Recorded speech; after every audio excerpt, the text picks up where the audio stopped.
Good morning, good morning, good morning.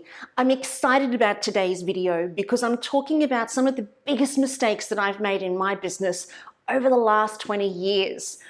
I'm going to hone in on the first 5 years though, because that's probably when we are at our most vulnerable. We don't trust ourselves. We don't know if we're making the right decisions, and everything that we do tends to have a financial cost to it.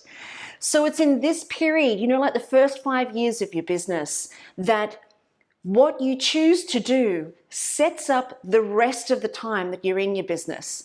And what we know is that most businesses, or 50% of businesses, will in fact go out of business in this first 5-year period. So it's super important that we get these processes and techniques and strategies right from the beginning. You know that old adage, start the way you intend to continue? That's what we're talking about this morning. I'm Karen Smith and welcome. So today I want to share some of the mistakes that I made in the first 5 years of running my business. And I was very fortunate. I'm the youngest of 3 kids. I have an incredibly entrepreneurial father who was running his business my whole life and growing the most amazing businesses, and I totally followed in his footsteps. He ran amazing training companies, which obviously led to me moving into training and speaking. But then I also have my sister, who is an incredible success story in her own right, and she supported me as a mentor, particularly through the first 5 years when I didn't have a clue. And then there's my brother, who has he's made some of the most strategic decisions, and in my mind, from looking at it from, an outsider's point of view, he never makes a mistake. He never seems to put a foot wrong. And what I really got from my brother is that he trusts his instincts. He doesn't second guess himself.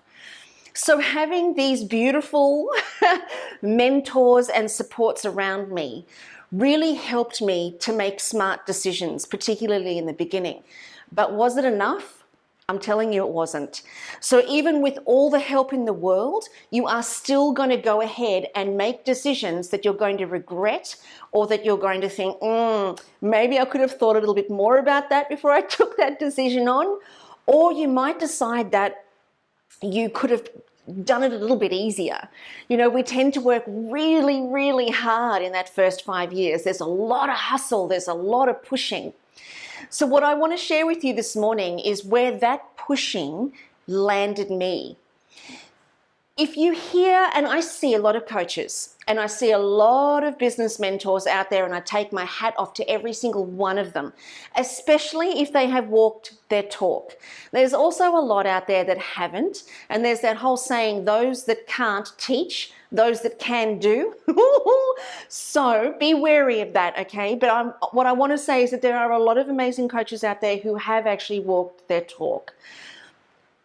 So what I'm seeing with a lot of coaches is that they are talking a lot about hustling. There's a lot of talk about you've got to work hard, you've got to push through, you've got to keep the momentum going. And when you're an entrepreneur or you're setting up your business, let's be honest, the nature of your business consumes your thoughts 24/7. Even when you're sleeping, you're dreaming about it. When you're not working in your business, you're still thinking about it. It consumes you. So if you think you're going to throw hustle on top of that and any harder work on top of that, you're going to burn yourself out very quickly. And the nature of starting a business, and in the first 5 years, is the nature of the business is a roller coaster. And if you haven't already experienced that, trust me, it's coming. But it's not a roller coaster in the context of, I want to do it, I don't want to do it, I want to do it, I don't want to do it. Because once you've made the decision to start your business, for the most part, you love it. It's your passion, it's your dream, and you're working towards something that feels like you own it. It's all yours. So the roller coaster that you ride, though, is the emotional ups and downs that come with running your business. You make some decisions, you take some action, and you get great success, and then you make the same decisions and the same action and you don't get success. Then you make some decisions and take some action and you get great success, and then you make the same decisions and take the same actions and you don't get success. It's like this roller coaster of winning and failing and winning and failing and winning and failing. And I honestly think that in my relationship with failure, so this is the first thing that I had to really come to terms with, the first point and the first mistake that I made. My relationship with failure was not healthy. I didn't understand the purpose of failure. I didn't understand that failing wasn't actually failing.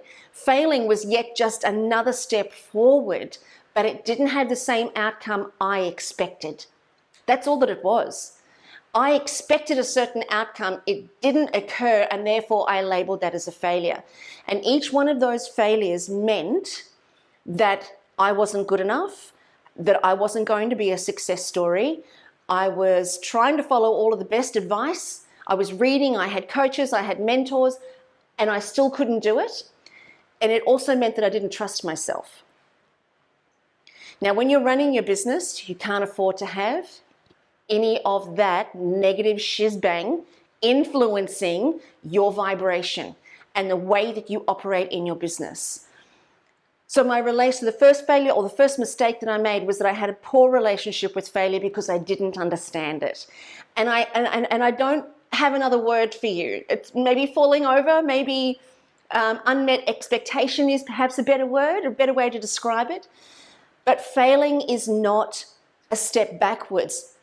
When we have that unmet expectation, it's still a step forward. It just means that something in the puzzle, something in the strategy, something in the technique or the implementation or the delivery didn't quite hit the mark.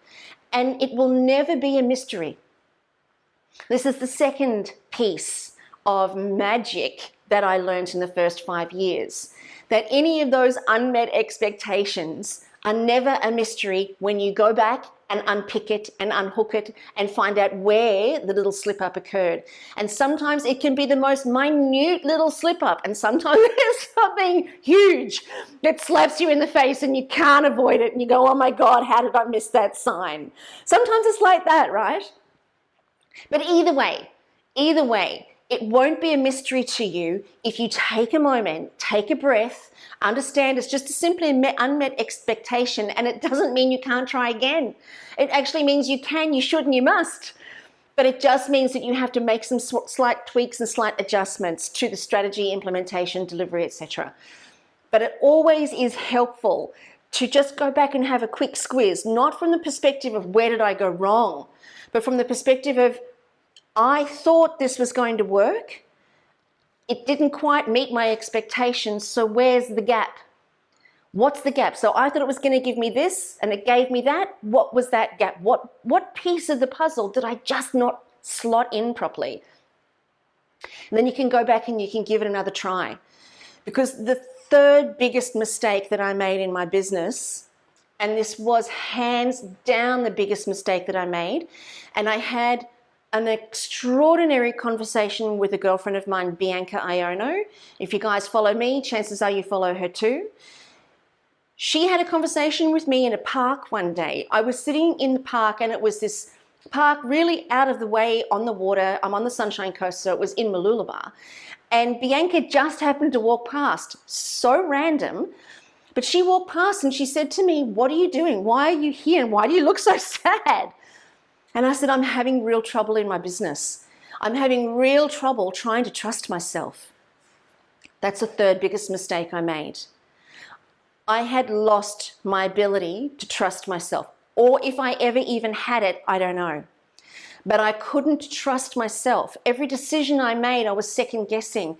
Every instinct, every intuition, every thought, every idea, every concept, every innovation, I was second guessing myself, and I didn't know if I was going to do it right. I didn't know if it was going to work. And Bianca and I had a really great conversation, and it wasn't so much that she had answers for me, but what it was being able to talk to somebody about it, get it out of here, get it out there, so that then it was in front of me that I could actually take a really good look at it. But what I realized after that time in the park was that actually none of us really have all of the answers until we step into the experience. How can you possibly know what you're doing if you've never done it before? How could you possibly know? Yet we expect ourselves to know. And when we don't know, when we second guess ourselves and we feel like, oh my God, what if I'm going to make a mistake here? when we feel like that, that's the time to actually move, take action, get stuck into it, see if it works and move on. And then if it doesn't, adjust it and, chalk it up to an unmet expectation. But if we use it as a stick to beat ourselves with and to take away our ability to trust ourselves, then we've misunderstood the point. Because let's put it this way. This could even be a bumper sticker. In the history of time, my darling friends, there has never been a you doing what you are doing today. In the history of time, there has never been a you doing what you're doing now. So of course it's a mystery. Of course there are things you don't know. Of course there are things you can't possibly know. But until you take action and until you actually step into the unknown, it is unknowable to you. So rather than skirting around the outsides, questioning, talking about it, unsure, not taking any action, rather than doing that, get into the game, start playing and find your feet.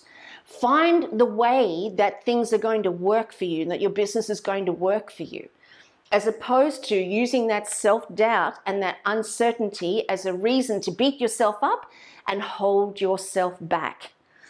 The minute I understood that my issue was not about self-trust, my issue was about uncertainty, because I hadn't done this before. It opened a door for me because I knew that there were some things that were just about business and just about strategy. And it doesn't matter whether you're selling lingerie or lollipops, business is business, and there are absolutely some strategies that are universal. So I got myself equipped and educated, and yes, I had my coaches. I got myself equipped and educated on the strategies, the things that I needed to understand, like marketing, like running the database system Infusionsoft that I use, like learning how to reach out for public relations help, like to get on the news and to get into magazines and to write for other people's websites and blog posts and be interviewed on podcasts. All of that, I knew that that was universal and business strategy. But then there was the nuance of me. You know what? That's my flavor. I'm strawberry shortcake flavor. Someone else is pralines and cream. You might be chocolate or vanilla. We're all our own individual flavor. And that's what the next video is going to be all about. But when I understood that if I got the strategies right, which were universal to all businesses, then I could add my own flavor to how I did that marketing, use my own voice, my own words. I could then add my own flavor and my own voice to the way that I wrote my programs and my trainings and my courses. And I could use my own flavor and my own unique personality and style to be able to drive my business forward. Did I realize that there would be more unmet expectations? Hell yes. But when you go into taking an action on any given day, understanding that there is a possibility of an unmet expectation occurring, you're not afraid of it. In fact, you welcome it because it means you've grown another step further. So I hope this particular video has been a little bit helpful for you guys. I'm going to be posting every single day for the next 5 days, revealing some more of the mistakes that I've made, but also some of my biggest coaching tips. So tomorrow we're going to be talking more about your particular flavor and what it means to compete and what it means to have people copy your work and to have you in an industry where there's tons of others who are doing the same thing. So that was a really big eye-opener for me when I first started. So I'm going to share more about that with you guys tomorrow. So make sure that you check in and check out the video. This has been fun. I'm Karen Smith and I'll see you guys in the morning. Mwah! Bye.